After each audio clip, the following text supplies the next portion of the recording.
What if aliens don't end up coming from the sky, but the earth? Do you drink soup or eat it? All of these questions you can find the answer to on this Paranormal Life! Hello everyone and welcome back to This Paranormal Life, the comedy paranormal podcast where every week myself and the man opposite from me, Kit Greer-Malvena, investigate a brand new paranormal case and come to a conclusion at the end as to whether or not it truly is paranormal. Listeners, you'll be able to sleep well at night. You'll be able to rest easy knowing that we will tell you what you need to be afraid of. That's right. We are the Watchmen. And who watches the Watchmen? I actually don't know the answer to that question. There's only one line of defense. So you are safe, I will say, from the paranormal, unless I'm eating lunch. Then I'm not really looking for the paranormal. Yeah. Also, you're a bit of a night owl, so arguably from the hours of kind of like first thing in the morning, right? 6 a.m. through 10 a.m. I don't know if we're really on the ball. Yeah, sometimes later. I like watching Netflix in the evening too, so I'm really tuned out then. Or sometimes I've got my noise cancelling headphones on too. So I would say also maybe like 6 p.m. through 9 p.m. Right. Kind of dinner time-ish. You know, this weekend, I accidentally set my alarms for the p.m. instead of the a.m.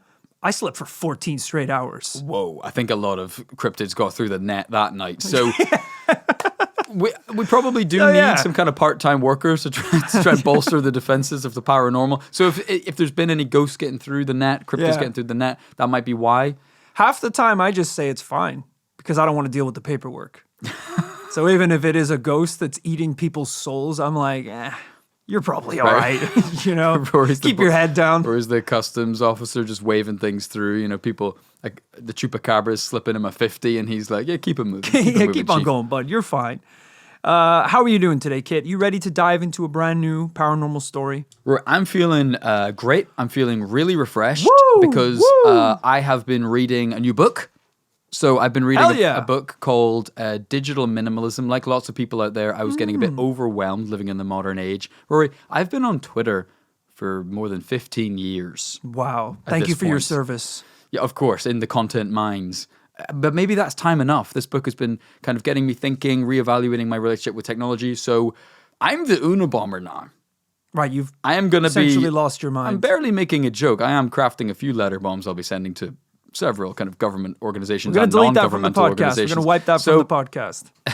That bit was a joke, all right? That bit was a joke. They don't say that in the book. What they do say is technology is evil. It is evil. And those nerds, they would like to think they're nerds over at Silicon Valley. They're puppet masters, manipulators. They're taking... Do you know that scrolling is the new smoking? Cool. While I do agree with this, and I want to give you a platform to speak your truth, this is a podcast. This is a digital product people are listening to on their phones. So, hey, just bear in mind, yes, technology can be bad. Sometimes, though, not so bad. Don't get me started on a podcast, brother. Well, this is because of how good they are. It would take up too much time. That's why we can't get you started. Spotify is trying to capture your soul. It is, and it's pretty much succeeded. So, I just think it's, put restrictions, sure, but keep listening to podcasts. Throw your phone into a river. How about right, that? That's enough. That's the only way you're going to be free. Well, hey, Kit, you're going to love today's case then, because today we are dealing with something physical. We're dealing with something physical, something printed on good old-fashioned card. Today's story begins in July 1981. Now, typically our stories would begin with an object spotted in the sky or a translucent woman floating above someone's bed at night. But today's story starts with the release of a card game. Now, what card game are we talking about and why is it so relevant to the paranormal? We're about to find out in today's episode, right after a quick word from today's sponsors. And a reminder, you can get every episode of This Paranormal Life ad-free over on patreon.com/This Paranormal Life. All right, we are in September 1981, and game designer Steve Jackson had an idea for a new card game. A game called Illuminati, where players would roleplay as puppet master organizations fighting for world domination. Very cool. Okay, I would sort of venture to imagine the 80s were probably a kind of booming time for this kind of stuff, because thank God the internet hadn't been invented yet. A better time, am I right, guys? But People You didn't gotta have, stop people with the didn't- whole agenda People didn't thing, have all right? as much to. People like their phones. I wish I had the brain capacity and attention span to play a card game, but unfortunately that's long gone. But at this point in time, people didn't have the internet. They didn't have as many screens and stuff like that. So really, like card games, that was proper entertainment back then. Kit's so addicted to his phone that yesterday, mid-conversation with me, he tried to scroll up my face. Because I think he was bored of me talking to him. I tried to pinch to zoom on his eyes.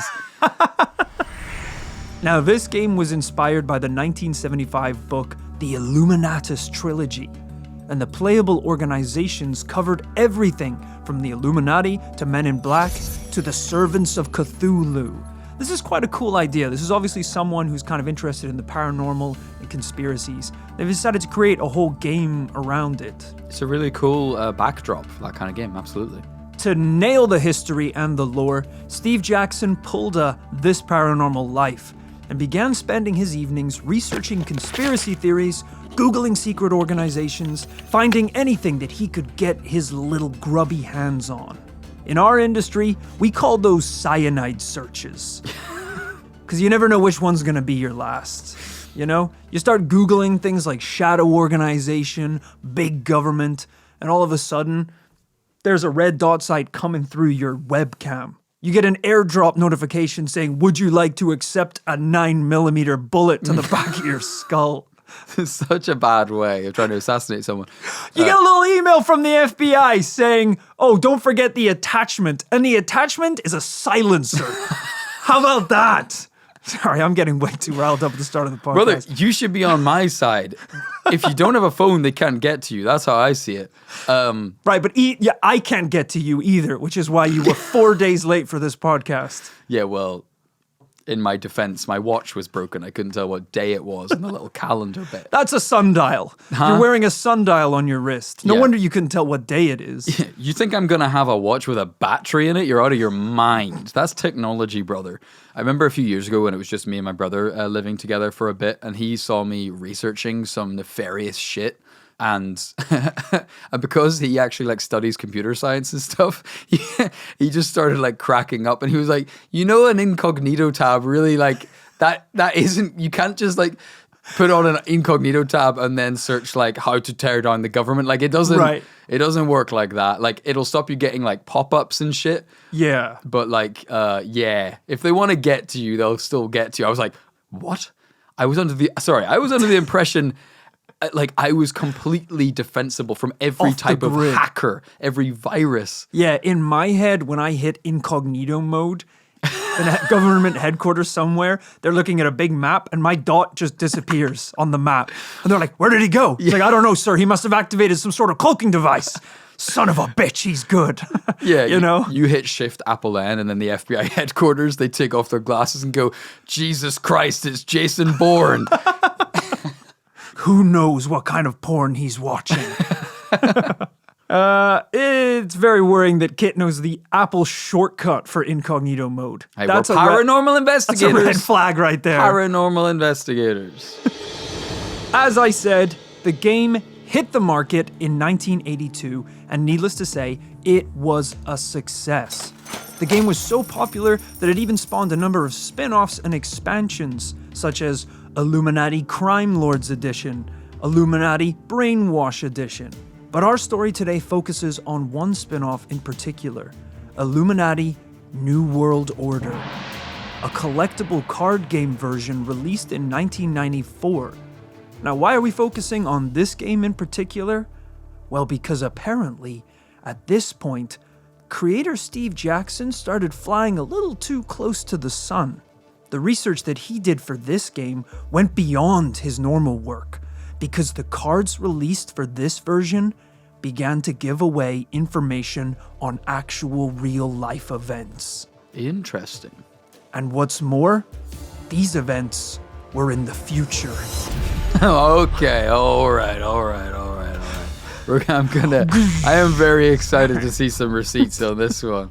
So you're saying this guy is the Nostradamus of tabletop role-playing games? Yeah, he went so deep into his research that he wasn't just parodying the world of the paranormal, shadow organization, government conspiracies. He was releasing classified information to the public via a card game. Right, the fans at a certain point, they were like, these teenagers are like hanging out on a Sunday afternoon. They're like, did you pick up the new expansion pack for Illuminati? They're like, I did, but gotta say, I don't really get the new direction. It was kind of just a 60-page folder dossier of unredacted kind of government document. I don't really know. Like, it doesn't really follow the normal rule book of Illuminati. I can't really figure out how to play it. It's just a list of the most wanted terrorists on American soil.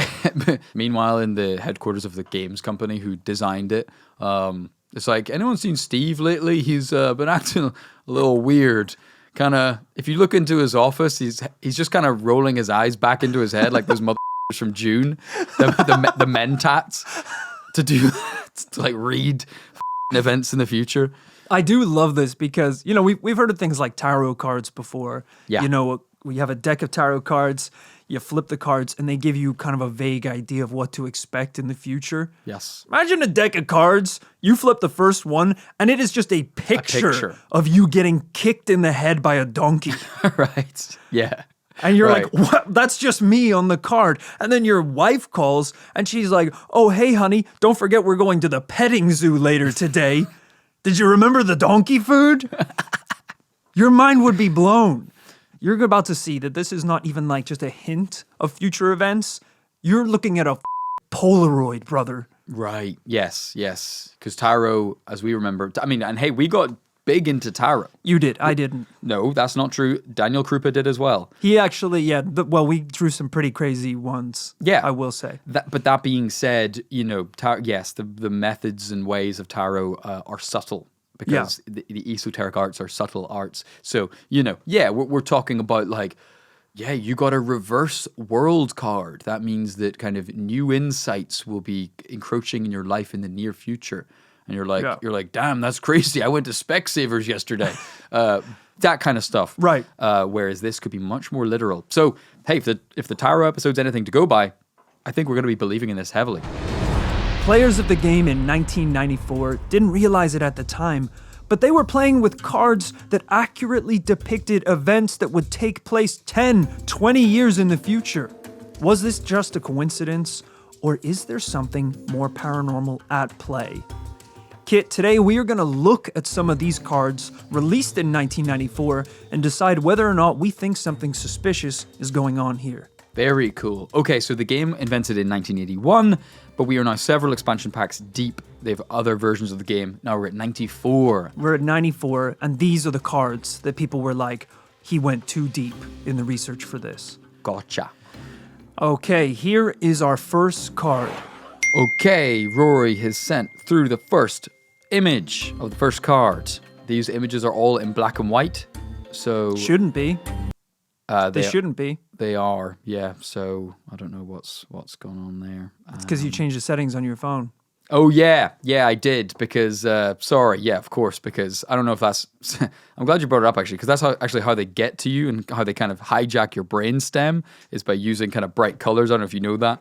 That's, did you know the Facebook notification color used to be blue until they realized that the red color activated the kind of lizard brain within humans' brain stem? So, guys, I think you're going to want to turn your phone onto gray mode. If you use your phone more than anyone I've ever met before, even with it in black and white. So it's clearly not solving the problem. I feel nervous in public. I need something to look at. Okay, black and white or not, I don't think it really matters in this case because this is, it's what they call a personality card. Mm-hmm. And that personality is Princess Di. Of course, referring to Princess Diana of Britain. And she has 2 power and 5 resistance. Yeah. We're going to be ignoring the power levels of some of these characters. I'm hoping that that's out of 5 and not 10 because that feels rude to Princess Diana because she was powerful. Well, we haven't actually done an episode on Princess Diana before. And hopefully we won't. On the podcast. But if you're unaware, Princess Diana, the Princess of Wales, died tragically in a car crash in Paris while being chased by paparazzi. That's right. Although many conspiracy theorists believe that something more malicious was at play, and it was in fact an assassination. Now, this incident happened in 1997. This card was released 3 years earlier in 1994. And you can't read it on the picture I sent you because the resolution isn't good enough. But the card's description ends with, immune to attacks by your rivals, peaceful or liberal groups, except for the media. So you're interesting. saying, and of course the image is of the lovely, glamorous People's Princess Diana getting her photo taken. But she is sort of, I think it's fair to say that she's in the foreground. In the background, she is simply surrounded by journalists hounding her for photographs. And then these flashes of the camera going off like little sparks. Yeah. We don't have to jump to any conclusions just yet, but an interesting start to kick off our future predicting cards. Right. We will say this is firmly in the gray area of, I think we all know, because history is being repeated with other royals, whether it be Catherine or Meghan Markle and Harry, that, Harry and Meghan are suing kind of various media companies at any given time because they're always being kind of figuratively attacked by the media. But you're saying this could be referring to a more literal attack that would take place 3 years later. Predicting an assassination, Kit. Yeah. I don't want to start poking holes, but I don't think anyone alluded that the assassination was by the media. I think the idea was that the media accidentally killed her and that the assassination would have been someone more powerful than the media. Oh, you don't think that the quote-unquote media that were involved wore black suits and sunglasses? Okay, all right, okay. Yeah. Okay, all right. Oh, yeah. Oh, could it have been the media? Who controls the media? Who controls the media, Kit? I don't know what you're about to say. Them! So you don't even know them. I mean, I will say the media in the background of the card, they are wearing suits and wide-brimmed hats. So There you go. He said it here himself. Look, I don't want to get bogged down in our first card because there are more and they are going to blow your mind. Card number 2. Okay, we have card number 2 in my inbox. Ding. The black and white is making it really hard to discern what's going on. Turn it Almost off. impossible. So Turn it off. This one is called Combined Disasters. Yes. Well, this is a card that shows what looks like a city kind of left in ruin. Kit can't see it, but there are flames in the background. Yeah. And crucially, a large clock toppling over to one side. Yeah, and lots of people in the foreground maybe fleeing the devastation. Now, I don't want to get too conspiracy mode, but we're probably going to have to play some sort of dramatic music at this point in the podcast. Let's get the soundtrack to the Da Vinci Code lined up. Kit, the face on the clock shows 2 and 11. And on 2011 at 2 p.m. on the 11th, a magnitude 9. Rewind. You said a lot of numbers that made sense to only you. So you gotta say it fast enough or people start to question it. Right. So you're saying the clock in the image shows what, 10 to 2? Sorry, 10 to 3. And 11. Right. Yeah. Okay. Yeah. That looks a little more like 5 to 3. And but in go on. 2011 at 2 p.m. on the 11th, a magnitude 9 earthquake hit Japan. So wait, what time was the earthquake? 2 p.m. on the 11th. Right, so not the time on the clock. Not the time on the clock. The time in the because date. the time on the clock is 5 to 3. 5 minutes to 3. It's a 2 and it's an 11 on the clock. That's what it's pointing to. Yeah. And at 2 p.m. on the 11th. It's not really though, because I'll kill you. I will kill you dead. The hour dead. hand is in between 2 and 3 because it's 5 to 3. Sorry, I just need to make that perfectly clear. Look, Kit might not be mask off enough to be able to on see the 11th, clues. at 5 to 11 on the 13th of the 13th floor of the building. Roy's doing slam poetry. Kit, I want you to take another look at that clock tower. Compare it to the picture alongside it of the famous Waco Tower in Tokyo's Ginza shopping center. Okay, we've got side by side a photo of the clock at the shopping center, and yeah, absolutely bang on. I mean, it's the same clock. I mean, it is the same clock. clock. Kit's not saying it, and you guys can't see it. It is a 1-to-1 replica of the clock. Okay, I'm sorry that I'm not saying what you want me to say as fast as you want me to say it. But yes, I was going And to Kit say... was getting there, but he was also going to say that I look really handsome today. Okay. I don't know to put words in his mouth, but he thinks I look great. Because at first glance, when you look at the combined disaster card, you might be just... You kind of just zone out and because... Well, you do, because your phone's in black it's and in white. black and white. Yeah. And you kind of go, yeah, is it Big Ben or whatever? But now that I see it alongside... yeah, I mean, it maybe was used as a reference image because it is extremely similar. All right. I can see you're not convinced just yet. You think maybe Rory's lost his touch. Well, I'm sorry. I'm sorry that you're trying to make it sound like the earthquake happened at the same time as on the clock, but it didn't. The time is different. But that's fine. That's fine. He referenced the date that the earthquake took place on the clock. But did the earthquake even happen in Ginza in Tokyo? Where was the earthquake? It wasn't in Tokyo, and the clock was fine. Clock is fine. But it was Japan. Right. It was Japan. Yes. Yes. Such a famous symbol of Japan. The Waco shopping center clock in Ginza. One of the most famous icons of Japan. All right, motherfucker. Oh, not clear enough for you? You don't think that predicted a pretty important world event? How about this one? How about our next card? What do you think about this? Jesus. Oh my God. I don't know if we can... 9/11. All right, well, you've gone ahead and said it now. I was kind of hoping to play down.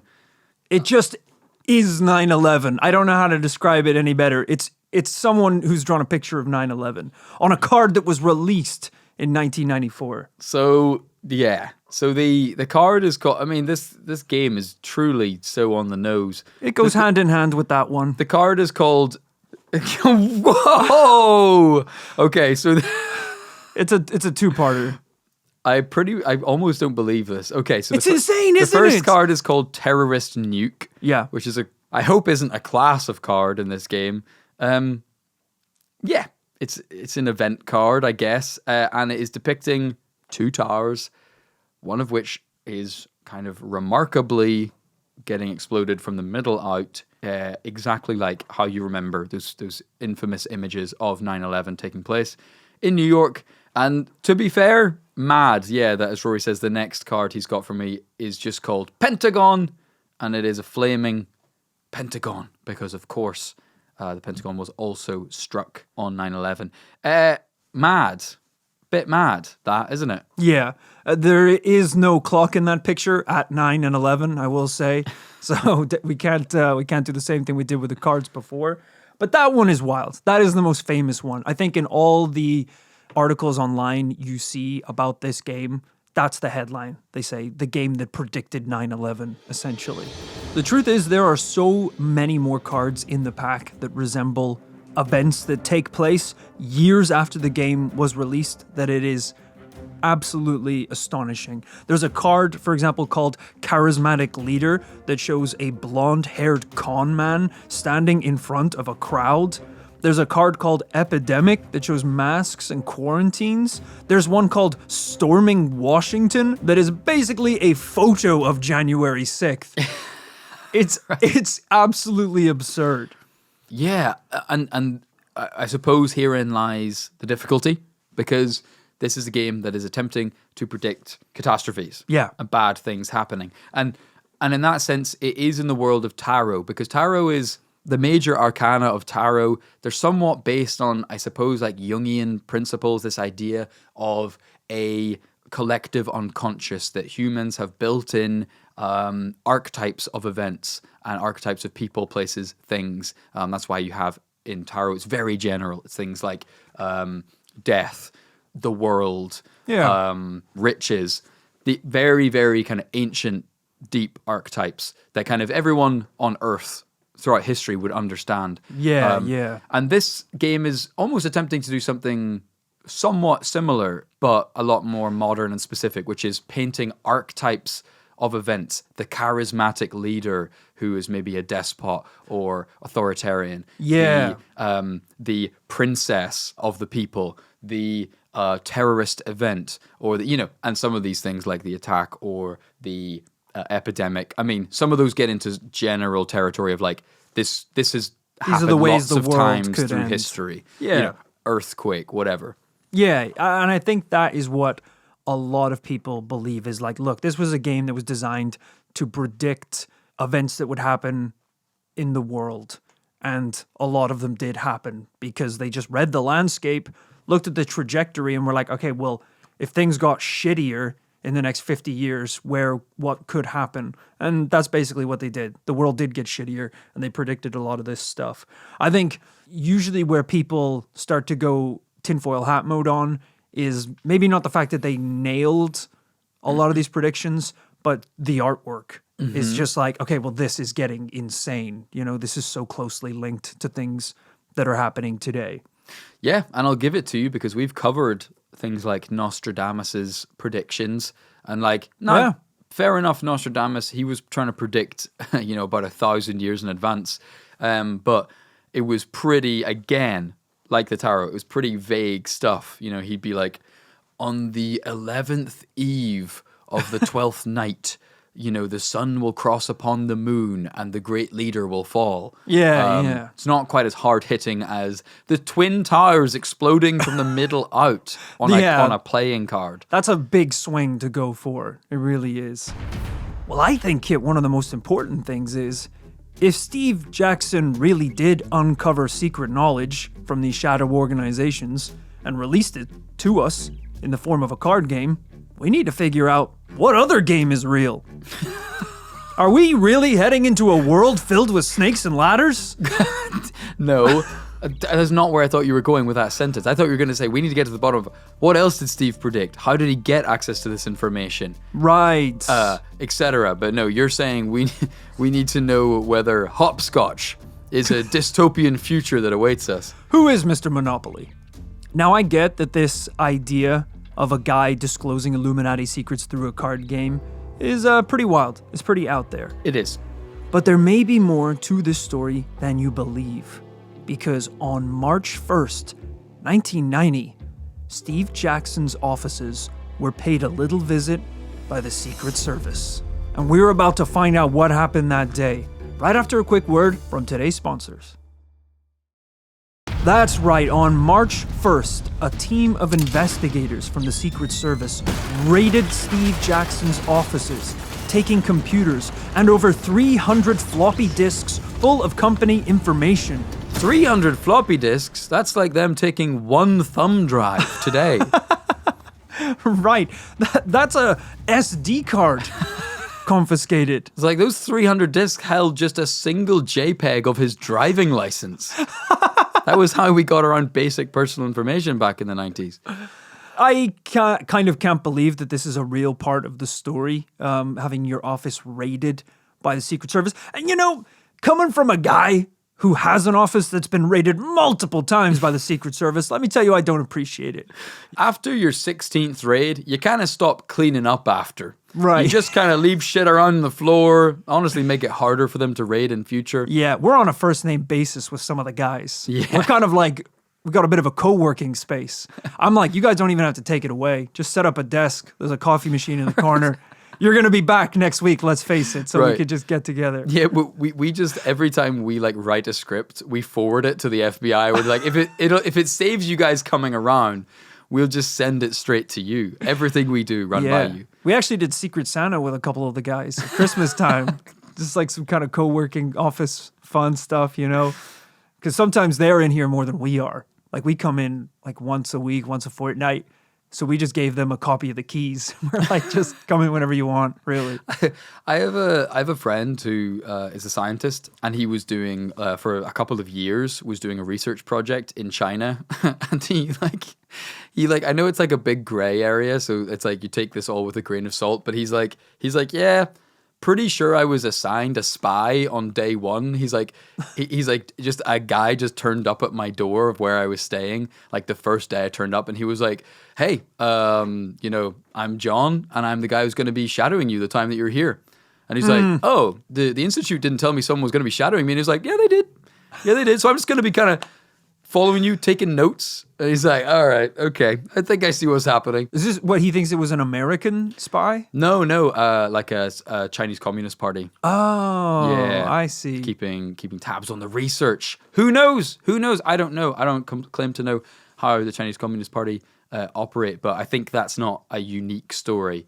Right. That they kind of like to know what's going on. Maybe happened more in the past than these days, but I was really hoping it was going to be because if he was out there working in China, that they would have also sent just an American spy to keep an eye on him. right, yeah. And like he's, a uni student, like living in these like Chinese student accommodation, and his roommate just like knocks on the door one day.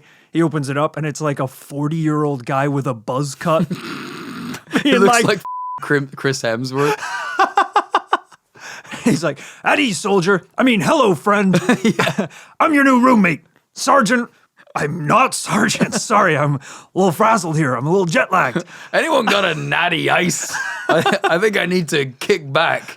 Hey, you guys like listening to Fish, right? Really excited to just be living the student university life here at campus. What time's the party kick off tonight? 1,600 hours? 1,700 hours? I'm cool with whatever. He's like, hey, I've got a bong. Last one to hit it has to drop and give me 50. I mean, has to buy the next 6-pack. Undercover sergeant. It's like the worst 90s B movie. Apparently, the real reason that Steve Jackson's offices were raided was because a company discovered that some of their private information was posted on a bulletin board run by the company. Not quite as exciting as Steve allegedly stumbling into real conspiracies and world events. Right, okay.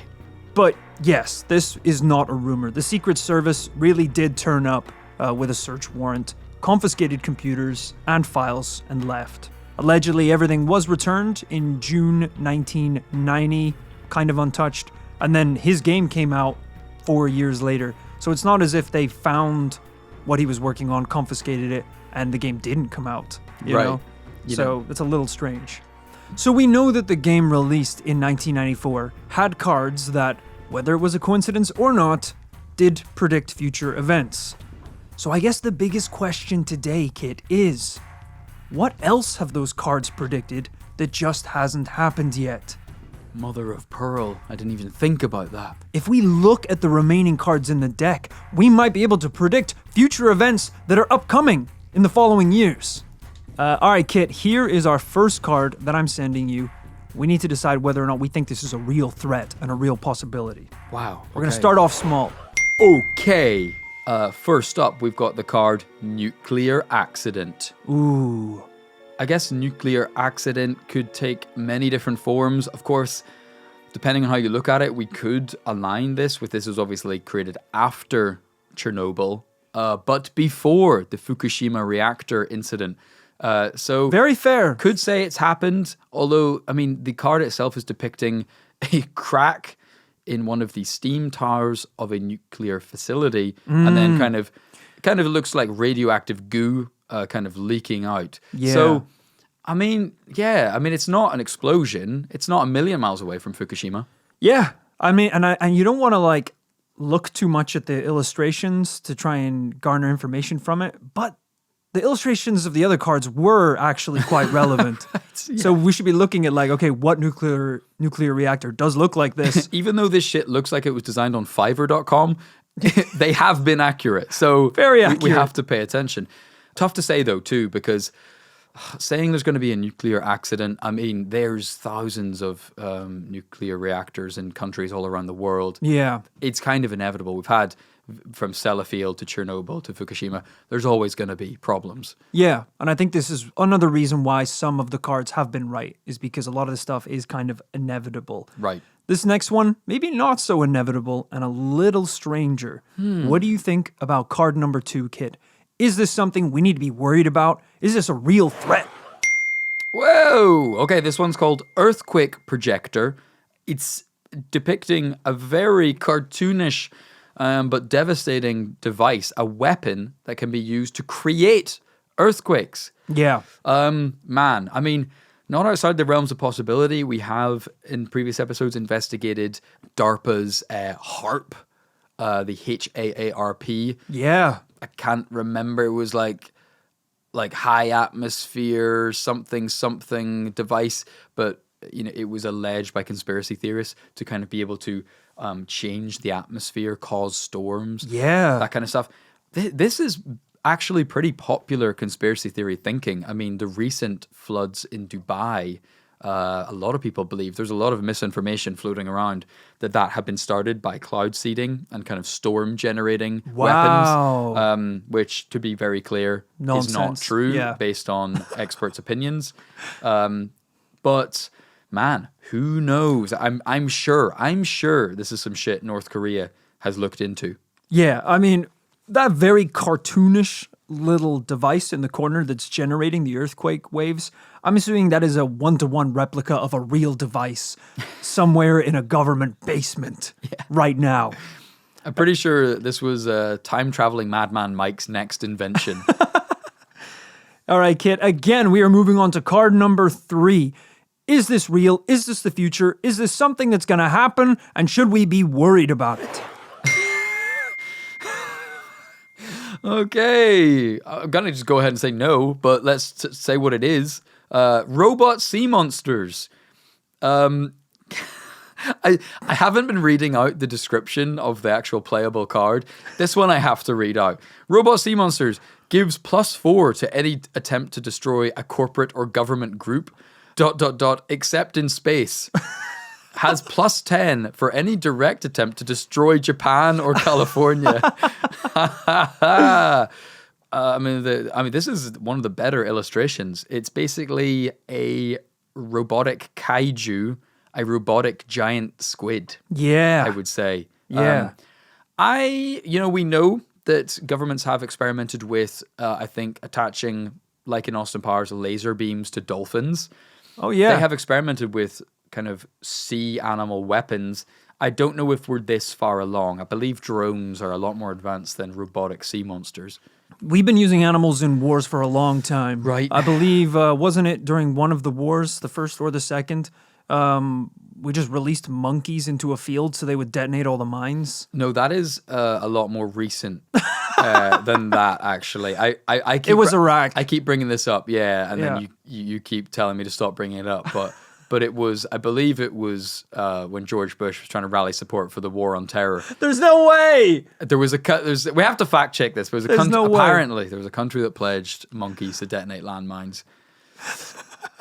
Very recent, only 20 years ago. Really. Monkey soldiers. It's a real thing. Your scientist buddy in China opens up the door and there's a monkey at his front door smoking a cigar saying, "Evening, soldier. I'm your research animal that's going to be joining you in the laboratory." I love the idea of like some grizzled war general read that saying of, did you know that an infinite amount of monkeys at infinite typewriters could write the complete works of Shakespeare? They read that and they were like, "So you're saying infinite monkeys could win infinite wars?" I was like, no one said that. That's not the message. Also, you can't get infinite monkeys. That's the entire point of the saying. That should never be the ace up your sleeve during war times, is infinite monkeys. That can't be your trump card. It's not real, it doesn't exist, and it won't win a war. It just won't. This is a possibility. We have robots every day in the real world doing shit. How many do you think there are underwater that we can't see doing jobs? People always talk about marine life and how it's on a knife edge. Right. Overfishing, yes. Overfishing, and that takes up so much of like the world's population. We have to protect the coral reef. The best way to do that is to get some robots down there. And then it's only a matter of time before some of the robots start getting pretty big. Why would they get big? Because you gotta make bigger ones to kill the smaller ones that have gone rogue. Okay. That's just science. Okay. Right? Yeah, the ocean pretty much just looks like the real world, Zion in the Matrix. It's just kind of robotic sentinels floating around of various sizes. Yeah, and also, because of international waters, there's no real rules with what you can and can't do with robots. Mm-hmm. I assume on land there's a lot of like moral obligations between like giving them feelings and like fake emotions and stuff. Down in the ocean, you can make a robot think it has a family. Yeah. You can make a robot think it ain't a robot. Yeah, you could do some pretty weird shit. In the words of Sebastian, under da sea, anything goes. I don't think he said that. He definitely didn't say anything goes. Well, he said, it's better down where it's wetter. By the way, Sebastian was a cyborg. He thought he was a crab, but he was actually an X-21 V6 model deployed by the government to eat mermaids. But I think during deployment, he kind of bonked his head, developed a Jamaican accent, and befriended the mermaids. Speaking of Jamaican accents in movies, I saw that there was a profile in like the New York Times the other day or something about the actor who did Jar Jar Binks. And, Yeah. and he was like, he was hot as hell. I saw that much. And he was like, yeah, ruined my life. Oh, yeah, He's like, yeah. I was like 20 years old and my life was over. Yeah, especially if you got cast for the next Star Wars movie, thought you were going to be the most beloved character and all the kids were going to adore you, and you couldn't go outside. I mean, can you imagine as well, you've been grinding in the underground as an actor, and then your friends hear that you've been cast in the new Star Wars, and they're like, oh my God, like, remember us when you're famous. Holy shit. Like, are you like a Jedi? And he's like, yeah, like something like that. Yeah, for sure. And they're like, that's great. Like, are you going to be, what color's your lightsaber going to be? He's like, they haven't shown me the lightsaber yet. I'm waiting to see what the hair and makeup's like when I get on set. It's like, do you have a lot of lines though? Like, are you talking with the main characters? Like, yeah, a ton. Can you tell us one now? Is that like, would you be breaking an NDA? No, I could tell you one. So I guess, so here's one of my lines at the dinner table with actually a bunch of high-ranking Jedi. It's really cool. So I say, Misa like to eat frogs. Yeah, so is that like a joke or is that like a joke with Anakin or some shit? No. Because when I read it, I what thought does as well. Misa mean? Oh, yeah, I thought it was a typo, right? I thought I actually sent the first script back. That's how I talk. I think it's like an ancient Jedi thing. Yeah. Like I've evolved to a point where I refer to myself as Misa. It's like, that's cool. Do you have like a love interest? Like, I kind of just bang my toe after that line and hop around on one foot, like wailing. I'm kind of a comedic relief character. But I can breathe underwater, I think. I can do that. I don't know if any of the other guys can do that. They need weird stuff up their noses. It's like, are you sure this is Star Wars? It sounds terrible. Misa isn't sure, actually. And Misa's afraid that they ain't gonna like me. Imagine he went method for those like 2 years. Everywhere he went in life, talking about Misa. Yeah, Misa wants an iced latte with simple syrup, please. All right, Kit, one final card. Let's decide whether or not we think this is going to happen in the future. And God help us if it does. Terrified. Let's see what this one could be. Whoa! Okay. Really does what it says on the tin. This is a disaster card, apparently. And it's called Plague of Demons. And the image is really funny. Okay, this is... Hey, my US buildings is off. Is that supposed to be Capitol Hill? I assume so, yeah. This is demons and kind of winged monkeys from The Wizard of Oz overtaking Capitol Hill in Washington.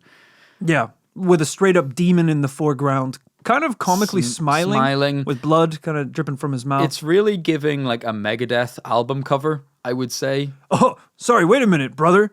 Demons taking over Washington? Maybe that one already came true. Yeah, I think we call that the Nixon administration. Am I right? Am I right, guys? I like, again, the direction at the bottom of the card may require magic action. So the game, I didn't... Something to think about. I didn't realize that, we were going to be getting kind of, not just in the world of conspiracy, but also getting into, really paranormal stuff too. Oh, yeah. I should say a little fun behind the scenes. In the research for this episode, I actually tried to get a hold of this game because I was like, wouldn't it be so fun to actually play around of Illuminati New World Order and do it like as a little bonus thing. Sealed decks of Illuminati New World Order currently fetch up to $1,300. Okay, right. On Amazon and eBay because obviously, since a lot of these events have taken place, a lot of these cards have been discontinued. Right. Might not have been a big run in the first place. For example, I think the most sought-after card is Terrorist Nuke, the 9/11 card, which apparently can fetch more than $50 a piece. Quite rare. Maybe not Pokemon card Yeah. level rare. Jake Paul isn't going to be unboxing a box of Illuminati anytime soon. It's not that kind of rare, but yes. Yeah, we might rare. still do that because I think you can get booster packs for like $15. Imagine we got Terrorist Nuke. Can you imagine? I actually am going to say it on the podcast because we are going to do this. I've seen a couple packs that you can get on eBay, and I'm going to try and buy them for like $15, and then we can do a video where we do Some unboxing, some reveals. Now that we're talking about it, it's so weird that they chose that artwork for Terrorist Nuke. Imagine you're the artist that gets briefed the words. Your brief is the words Terrorist Nuke. Yeah. Why the hell are you doing like an explosion out of a single tower? It's kind of strange. A building. Yeah. Like not a nuclear blast, not, by the way. Yeah. It is very strange. I did manage to get a copy of the original game, Illuminati. Hell yes. So I'm very excited to say, after this episode comes out, me, Kit, and editor Phil are going to actually film ourselves playing a game of Illuminati. I think it's going to be an absolute car crash. Okay. I've canceled that shoot at least 3 times and then rescheduled it because the game is so unbelievably complicated. I think it's going to be an absolute mess. So if you want to see Kit and Phil getting frustrated, me yelling at them, probably a table flip at some point, right, and just 3 grown men attacking each other, we are going to do it. It's going to be fun. You'll get to see some of these cards, not all of them, but some of these cards in action, which is going to be really cool. Ooh, how exciting. That's, I think, the first, well, aside from playing Tarot, it might be the first card game? That we've properly played. Pretty cool. I think a game with 3 people can take... The rules are insane. I was reading the rules. I'm starting to understand why this game is out of print, by the way. Yes. Every review is like, the game is really fun. It is impossible to play with new people because it's so complicated. So, for example, we're playing with 3 people, which the rulebook says you can do, but it's not recommended. That's not even a big amount of people. It says depending on the group size, games can last anywhere from 1 to 12 hours. It's so unwelcoming as a concept. I watched an hour-long tutorial, and at 5 different points in that hour, the guy narrating said, and this is where things get complicated. Oh my God. And then 20 minutes later, he would go, now this is where things really get complicated. Okay, I might let you and Phil take the reins on that one. I'll kind of be cameraman. It's going to be a journey, and there might get points in it where I just start saying, forget about that. And we just do it's going to be a very messy playthrough. Right. But it will be fun. It's going to be like me and you kind of aged 7 in primary school playing Pokemon cards. Like, you remember when we used to, like, back in the day, you would get like you get like a booster pack of Pokemon cards, and we would basically just use energy cards as like kindling for fires. Like we were not playing the game properly. It would just be like, okay, Beedrill, amazing. Pikachu, amazing. Fire card, throw it in the bin. Electric card, throw it in the bin. Yeah. Like, we just had no regret. We were purely collectors. We did not care how the game worked. And then the battles we did was like, my card's shiny and yours isn't, so mine wins. That's how it works. I mean, the other kind of elephant in the room is, I'm sure a ton of listeners to this podcast, if they have any interest in like card games or tabletop games, you've definitely heard of Steve Jackson before. That's one of the reasons this case was so cool for me, is because I've played a ton of Steve Jackson games before. Okay. His probably most famous one is the Munchkin series, which is another card-based game, which is like a bit more fantasy. But I own a ton of his stuff. I own his zombie dice. He's got a Cthulhu game that's an absolute blast. I think it started with Steve Jackson, but it's obviously now a company now that makes these games. But I'm sure a ton of listeners to this podcast, once they heard Steve Jackson, they've either heard of this game, played this game, or they know about this company that's made all these incredible games. Wow, that's amazing. It's pretty cool. So as I said, we're going to be doing a playthrough of Illuminati in some capacity. It's going to be a mess, but it will exist, and it's going to be really fun. We are hopefully going to secure some packs of this ultra rare discontinued card game to see if we can find Terrorist Nuke, Princess Di, or some of these future predicting cards. They would look real nice on the conspiracy wall behind Rory, I have to say. Genuinely would be quite a cool little collector's item to have here in the studio. But of course, I'm getting ahead of myself. Kit, at the end of every episode, we have to decide whether or not we think what we're dealing with today truly is paranormal. Do you think that Steve Jackson, in his research for this game, Illuminati, actually stumbled onto some secrets from shadowy organizations and revealed those secrets in the form of a card game. I can start my conclusion by asking you one question. Is Stevie Boy still breathing? Really good question. He's a British games designer. Oh, he's English, damn. Yeah, he is still alive. By the looks of it, I think he is 72 years old, which makes sense because he is still making games. Their company's still releasing games. So, Well, because I was gonna say, if you're still alive after leaking these supposed government secrets, you shouldn't be, really. Right. They should have got to you. But now that you're telling me he's English, or British at least, Yeah.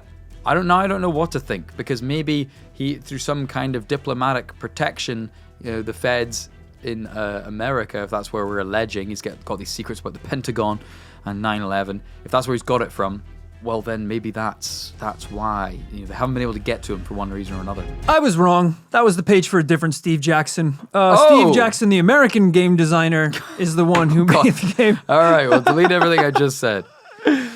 Let me see. Steve Jackson, American game designer. You're like, Steve Jackson, he's 72 and he's been refurbishing boats into retirement for the last 30 years. So great to see he's still alive and with us. And then I'm like, oh, sorry, that was the wrong one. Let me bring up the real Steve Jackson. Dead, age 23, found in a car park with a bullet in his head. No, Steve Jackson, the game maker who made Munchkin, Illuminati, all of these things, he is still alive. He is, Okay, thank God. I believe, 70 or 71 years old. Look, we've covered a lot of predictions over the years. We've covered, of course, tarot, but actually even more specific than that, people who claim to be able to see the future, whether it was Nostradamus, whether that was other people whose other names are escaping me. Generally, it doesn't go well. It doesn't usually go well. Usually one of two things is the case. Either, as in the case with Nostradamus, the predictions are really ultimately too vague to be considered kind of serious. Yeah. And that, kind of humans' ability to kind of mash information into, put a square peg into a round hole means that we can't really, with an honest heart, say that they really nailed it. Or number two, that they, like in the case of The Simpsons predicting the future, which I believe was a bonus episode, The Simpsons certainly predicted some strange things, much like this. Yeah, they that's a good predicted point. Donald Trump as president, things as mad as that. But also, The Simpsons has run for about 25 series, and they've pretty much depicted every possible scenario in the world. So there's much too many predictions. And in the case of this, I don't think it's fair to say the predictions are too vague, because 9/11 is certainly too specific. But I think it could be at risk of just making too many predictions that haven't come true. Yeah. I mean, this is the kind of elephant in the room. We're talking about the cards that do resemble events that did take place. There's something like over 500 cards in that pack. It's safe to say the majority of them don't resemble anything that has taken place. I think you're right. I think if this is a game that is just trying to take a guess at predicting traumatic events that will happen in the future of mankind's existence on this planet, you're bound to get some right, especially if you're kind of just following the trajectory. I mean, even like the Lady Di card, speculation online is like, look, when they made this game, she was a huge part of popular culture. That's why it made sense to include her as, as a character in this game. It all kind of makes sense, Yeah, I don't know if, I'm sure they do now after The Crown, but I don't know if Americans fully understand how much British people love Princess Diana. She's just great. That's really all there was to it. Yeah. One interesting thing I'm seeing on his Wikipedia page is, I didn't realize this, but after they were raided by the Secret Service, Steve Jackson Games actually took the Secret Service to court, which is a baller move. Oh! Holy moly! Steve must have had a couple bulletproof vests the day that he filed that claim. Bro, I didn't know you could do that. Because if I'd known to do that, you and me would be in with some money. That's like an 18-year-old kid walking into Scarface's office and demanding he stick him up and give him $50. It's like, You know, it's really a high stakes maneuver. Yeah, well, it paid off for them. They actually won the lawsuit and got $50,000 in damages. Wow. I do really love the idea, though, of Steve Jackson walking into the Secret Service offices. They've got 1,000 guns pointed on him. They're ready to pull the trigger. And he's just like, do it. I dare you to do it. But I want you to know that if I end up dead tomorrow, I have a pack of cards being delivered to every Barnes and Noble across America, revealing every event that's going to happen for the next 100 years. And if I die, they have permission to put them on sale. So they're like, put your guns down. Put your guns down. We don't know what he knows. Yeah. You know, he's got like the gold pack. And he's like, I'll drop it. I swear to God. Every Toys R Us in the country is about to put the Who Shot JFK card on the shelves. It's like, Jesus Christ. Stand down, men. Yeah, the first card that they reveal in the pack, if you open it, is just Infinite Monkeys. Project Infinite Monkeys. All right, I don't think we need to chat any longer at the end of the podcast. It's a no from me this week. It's a no. I think this one is so fun, so interesting. It's a great excuse for us to do something different on the podcast, buy a card game, play it, talk about it, and get the audience interested in this as well. Even though it is a no, I think it was a great episode this week. Hopefully you enjoyed it, Kit. Hopefully you did as well. Listening at home, Patreon is the place if you want to support the podcast. There's a bunch of extra cool rewards over there. Bonus episodes, bonus content, merchandise. It's the best way to support the show, and it's a great way to get some awesome little extras. Speaking of awesome little extras, as I said, at some point, we're going to be releasing a video version. Pretty non-committal there, buddy. You planning on canceling that shoot again? I'm For sweating. a fourth time? I'm already nervous about do it. The how stakes are not high. I'm going to get so angry. I'm going to get so angry and so furious because I swear to God, if you just ask me one question I don't know the answer to, I'm going to be so angry. But it's fine. That's going to be so fun to watch, right? Like family game night, we can call it. Welcome to family game night. You're either going to see that video go up on YouTube or Patreon, or you're going to see footage of Rory getting perp walked after beating Phil and me to death. With the Princess Di card. Slitting our throats with the card. And of course, over on Patreon, one of the rewards you can get is a shout out right at the end of the episode. That's what we're going to do right now. So thank you to Luke Wingrove. Luke Wingrove is the best ever wingman. Oh yeah, if you're hitting the bar trying to meet a cutie, Luke's the guy you want on your side because he's handsome, but not too handsome. He's friendly, but not too friendly. You know, you don't want to be upstaged. So he gets in there and, starts talking to, in this case, the lovely lady you might be trying to talk to. And he's going, hey, you should check out my buddy Rory over here. He speaks like 17 languages. Oh, don't tell them that because I don't. Yeah. Luke, and they're going to ask me if I can. He drives a Maybach. Yeah, it's parked outside too. Well, I have a car, but it's not anything really fancy. Yeah, he's a billionaire. Luke, actually, Luke? now I think about it, he's a trillionaire. No, keep it down, Luke. So no. he gets a little excited. He does get a little excited. Yeah, that's not going to help me. Yeah, that's going to make it worse. Then the ladies they get the wrong impression. Right. And actually, like a billionaire who speaks 17 languages, that's honestly a little too much. So actually, it's not that appealing to them. So Luke, cool it. I think you've got the right intentions. Yeah, you just tell them some really chill stuff. Just be like, he still has all his teeth. Yeah, he changes his sheets once a month. Oh, yeah. Like, not less than that. Not less than that. So thank you, Luke. Thank you also to Connor P. Connor P. really keeping his cards close to his chest there. Not wanting us to reveal that his last name is Connor Pentagon. Yeah, that's right. This post is coming from inside the house. You can't hide from us. You can't. Yeah, we know that you're a military guy because your username is Medal of Connor. So the writing was on the wall. But thank you, Connor. We appreciate the support. If you raid our offices, we will sue because apparently we can do that. Yeah, I could do with 50 G's right now. And thank you finally this week to Jessica Ayers. Jessica loves to air her grievances. Really? Which I really appreciate. Some people, they keep it bottled up. They don't talk about how they feel.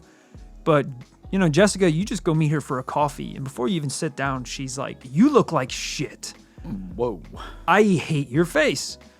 I think you're an ugly person, and I didn't want to be here, but I felt guilty if I said no. It's not really a grievance, though, is it? Because she's pissed about it. She's furious about it.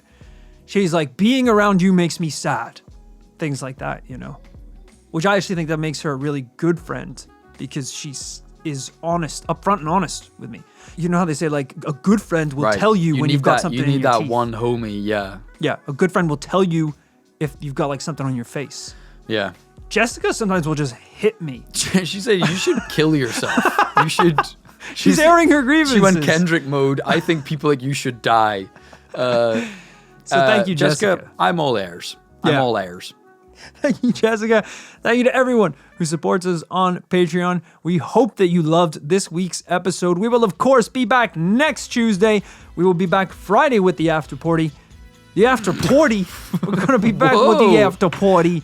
And, of course, we'll see you wise guys later for another episode of the show. Bye.